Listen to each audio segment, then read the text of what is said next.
वारीचा घेतला पावलांनी आम्हा वाळवंटी तुझी सावली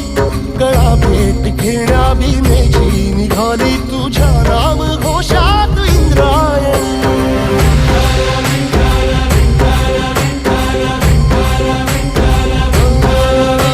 भिडे आसमंती ध्वजा वैष्णवांची उभी पंढरी आज नादावली तुझे नाव ओठी तुझे रूप ध्यानी जीवाला तुझी आस लागली